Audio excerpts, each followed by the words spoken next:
You want to know who I am? Why you think I accepted my recruitment? I am recruit number 9. 9 is my name now because I have no other. My father's name was actually Tony Jones. Before the infection of Baz, he was the godfather of the city of Tempest, and was largely involved in a significant number of transplanet deals. I'm about to tell you why my father was one of the greatest gangsters to ever live. Reason number 1. He never jumped to harm anyone, and even prevented harm from coming to a lot of others. You see, when somebody from outside of Baz came in looking for a way into the business, they would always try to show off. The police were always seen as a natural enemy to the mafia, so naturally, the fresh blood would try causing trouble to attract our attention. But there was a problem. The police were not our enemy. Every single city cop was on my father's payroll. They were more crooked than an old British lady's teeth. Or so I've heard from my granddaddy. So getting into a fight with a cop would achieve nothing but showing us your ignorance in understanding this line of work. Now, cops were more loyal than a bitch is to a newborn pup. So if you harassed or tried fighting a cop, he would not lay a single hand on you, but before you made it around the corner, 2 other cops will have dragged you into an alley and beat you until you learnt to respect their associate.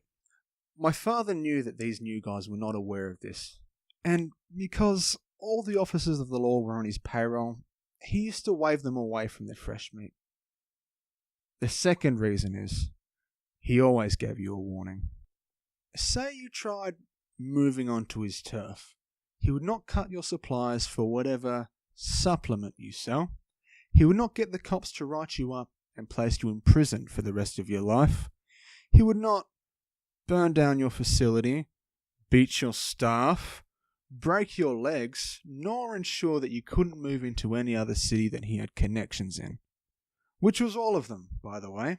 No, he would give you a warning to stop what you're doing. And if he let you stay, he would explain the rules of you staying. But if you disregarded this warning, he could do everything I've just mentioned, and so much more. Reason number 3. He tried to avoid murdering people. This was for more of a logical reason. You see, committing a crime isn't the greatest way to hide a crime. Murder would leave behind evidence and questions, so he avoided murdering people whenever he could. He believed murder was ultimately a waste. Life is full of so much potential. People can always find themselves to be of some use when their life is dependent on it. Besides, he didn't need death to be a warning for messing with him. The most brutal thing I've ever heard my father do was to a child killer. This man was killing children, which was drawing a lot of unwanted attention to the city. So my father took him to a warehouse and gave him a hammer. Then he told him if he didn't use the hammer to break his own legs to a point where my father felt it was sufficient enough, my father guaranteed he would use his very own knife to slice him up more than a Christmas ham. After the man was finished, my father let him go to the hospital. But he gave an order out that nobody was allowed to help him until he reached it. He had to crawl 12 blocks to the hospital, where he was arrested for the murder of 16 little girls. Reason number 4. The times where murder was essential, he did not glorify it. He would have the person killed, usually in their sleep. He believed that murder should not be glorified, nor should the person be aware of what's going to happen. He used to take us to the beach with our mother. My mother was the bravest person I knew. She didn't work for the mafia, nor did she come from a family. Which is strange, especially for a godfather. See, marriage is like an investment without money. Parents will arrange for a member of the family to be married to a member of another family as a sign of a sort of a good faith. A sign saying that we will not fuck with you, because if we did, we would be hurting one of our own. The family is trusting one of our own with you. As I said, it's like an investment. My father was arranged to marry a family assigned to another planet, except he fell in love with my mother. She was an author he had run into at a coffee shop. He told my granddaddy that it was love, and his sister got married into the family instead of him.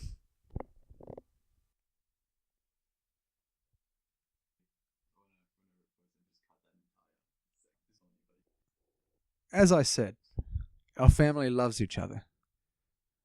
The other members I knew were Vinny and Maurice. Vinny was my father's right-hand man, and best friend since childhood. He was a talker.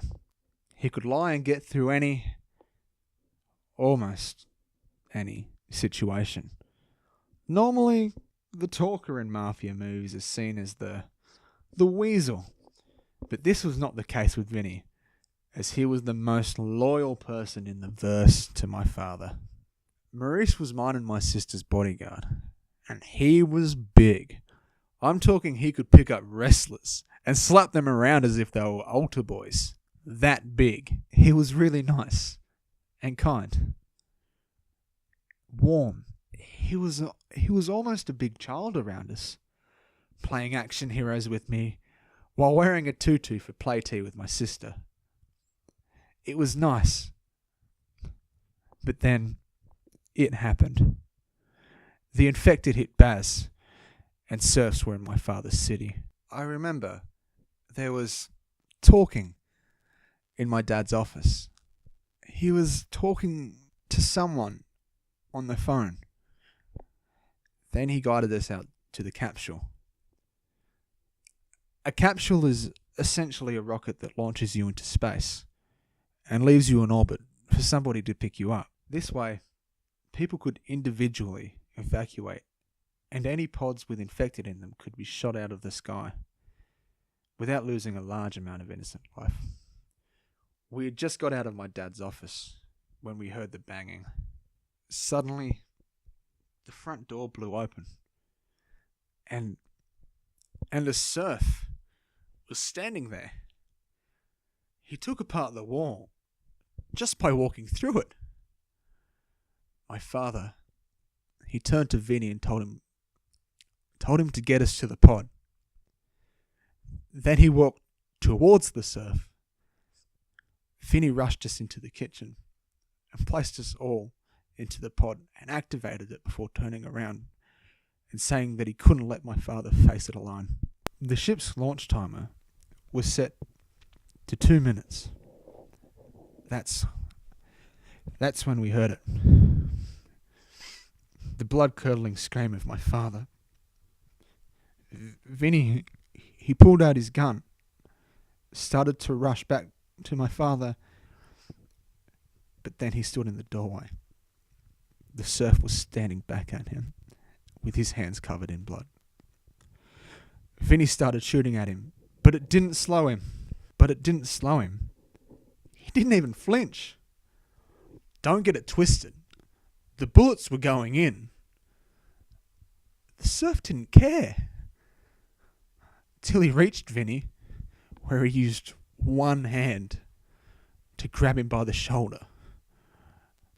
Then he raised his other hand. Smack. Then I watched as Vinny's lifeless body fell to the ground. The serf started to walk towards us. Maurice opened the door and leapt out towards the serf, tackling him to the ground. The serf threw him onto the counter. Maurice grabbed a knife and stabbed it into the serf.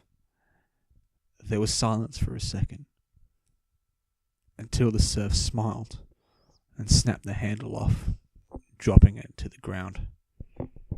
Maurice jumped and rammed the serf against the fridge, opening its door, then slamming the serf's head in it. The door broke off. Then the serf punched Maurice in the face, sending him flying across the room. This was the first time I had got a good look at him since the fight began. His knuckles, they were cut open from punching the serf's stone-hard skin. His nose, it had been broken after getting punched. And his ribs were cut from when he was thrown. But he kept going. He ran to punch the surf in the face. But it caught his punch and broke his arm. Maurice, he stood back up and tried punching him with his other hand. The surf caught that one too. The surf just started to punch him in the face continuously until Maurice's head had completely caved in. Then he dropped his lifeless body. There was still 20 seconds left on the timer before we could launch. My mother walked out of the pod, then locked the doors. As I said, she was the bravest person I knew.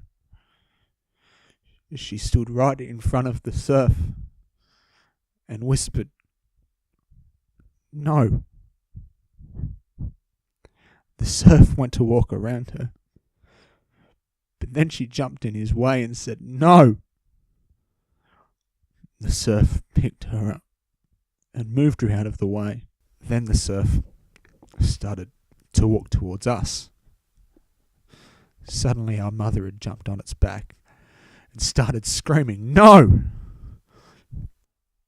The surf grabbed her by the neck with his left hand. My mother didn't flinch. She just stared him down in the eyes. The surf started tightening his grip until there was a loud snap. My mother's lifeless body fell to the ground. The surf started walking towards us again. He pulled a device out of his pocket and placed it on the pod. The timer stopped on 5 seconds. The doors opened and he ducked his head into the pod. I stood in front of my sister. He said, "Brave boy." I didn't give him a reply. To be honest, I was too scared. He took a step back and grabbed my mother's lifeless body. He pulled her wedding ring off her finger and threw it at me before saying, "Goodbye." He removed the device and waved goodbye as the pod launched itself into space. Now my sister was taken in by my aunt, but obviously, seeing as how I'm here and recording this, I've taken a different path to her. Now, the reason I agreed to join is because I've seen the enemy. I've seen what they can do. All of us, good and evil, die the same. Now, we're fighting a war against monsters, so our government is using us to create our own. The only real problem is, I don't remember there being a fairy tale where the monsters spared the kids. I am Recruit 9.